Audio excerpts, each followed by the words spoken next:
Successful Labour candidate in Chingford and Woodford Green, Faiza Shaheen. Good evening to both of you. May I first start with you, Jack Straw. Has it sunk in how bad this is for the Labour Party? It certainly sunk into me. I fought the 1983 election, which was my second election, and I was due to lose on all the national predictions. Blackburn was then pretty marginal and was due to lose, and we bucked the trend there and have done so ever since. But that was a disaster. This is a worse disaster. Now, the party did understand the catastrophe at that stage, and that included the leader, Michael Foot. One of my concerns now, listening to what the leadership and people like Len McCluskey, who's one of the architects, let us be clear, of Labour's failure, not just over the last 4 years, but over the last 9 years, is how they're trying to blame everybody else but themselves. Who do you blame? I blame the leadership of the Labour Party, Jeremy Corbyn in particular. I also blame John McDonnell and Len McCluskey and those around them in this cult, as my friend and former colleague Alan Johnson described Momentum. They've gone into a kind of closed bubble. Did you vote for Labour? I did vote for Labour. I campaigned for Labour. It's part of my soul. I joined the Labour Party. That happened before. Even though you feel it's like a cult? I'm not the Labour Party, but the people running part of the Labour Party these days, the Momentum organisation. Brexit, of course, was the key factor in the election. But there's a reason for that, and that goes back to the leadership, and it goes back beyond the 2017 election. Jeremy Corbyn in the 2016 election could have done what the party wanted him to do and vigorously campaigned from the off for a Remain vote. He failed to do so. Those in the Remain campaign had an extraordinary, difficult task in getting him to do anything. He was a sort of invisible man there. Okay, so pause that thought for a moment. I think it's an important one. But let's just bring in Faiza, who's been out trying to win a seat here. First of all, commiserations. It was a close run thing between you and Ian Duncan-Smith, who just pipped you there. You must be feeling really let down by your leader. Look, I feel like this is a very dark day for the country. I've had so many messages today with lots of people that don't feel as Boris Johnson was saying, and you know, teachers worried about special education needs, funding, you know, parents worried about their kids' future, young people worried about what's going to happen to green investment and climate investment. And I don't blame Jeremy Corbyn directly for that. What I would say is there's a number of factors at play. Brexit, of course, you know, look, I'm a Remainer. Ultimately, we had some of the most Leave seats and some of the most Remain seats. It was a very difficult situation for Labour.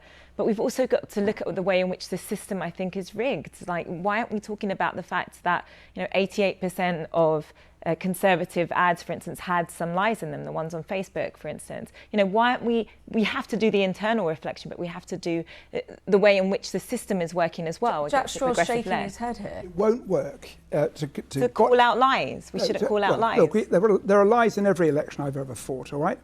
And the Conservatives have always had more money to put into elections. But we won elections in the past because we had good leadership and a good programme. Yes, this was a programme which was more towards the centre, because that's where the public is. And one of the madnesses of the Corbyn-McCluskey view is to disown the whole of what New Labour did.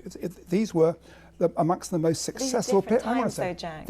Well, that's one way of bodies work. We've learnt from that time that you had in office as well. But we ought to celebrate what we achieved. But as it was, there was been the subject of denigration of fantastically successful Labour governments. Just coming out of this war between which Labour here perhaps should be looked at, what is safe to say is it didn't go down well with the electorate. It's the worst result. Would you change a lot about your manifesto? Look, from the conversations I was having on the doorstep, it was less about the manifesto, more about, I guess, the demonisation of Jeremy Corbyn and how that had really sunk in with people.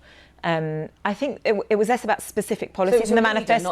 It was your leader, not the message. It was the way in which the leader has been portrayed, and that's very different, right? And you can't.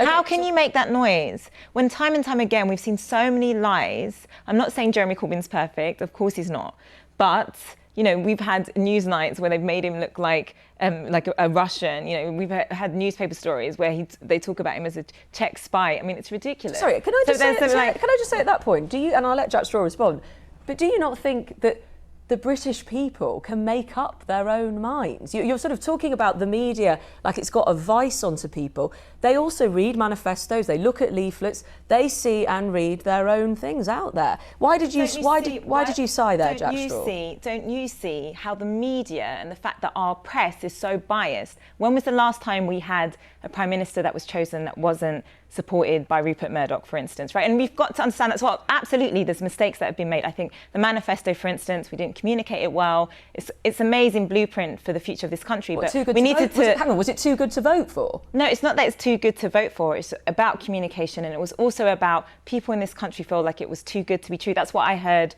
on the doorstep again and again. So it's poor communication, you could argue, failure of leadership. Jack Straw, you did a big sigh there at the blaming of the media. Well, look, Faisal, you think the media is... Faiza was a man's name. My name is Faiza. Faiza, my apologies. Faiza, the press has always been biased against Labour, and it's difficult now, but it was very much worse. Daily Mail supported. Hang on a second. It was very much worse when the only media were the 11 print titles and the broadcasters, and that was it. Tony Blair was demonised by the media. Demonise, they called him. Yes, all that stuff.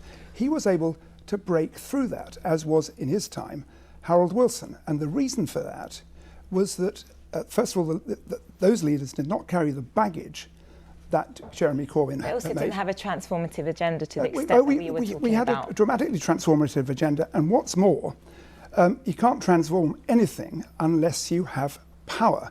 And the manifesto was full of nice things to have, but it was promising pennies from heaven.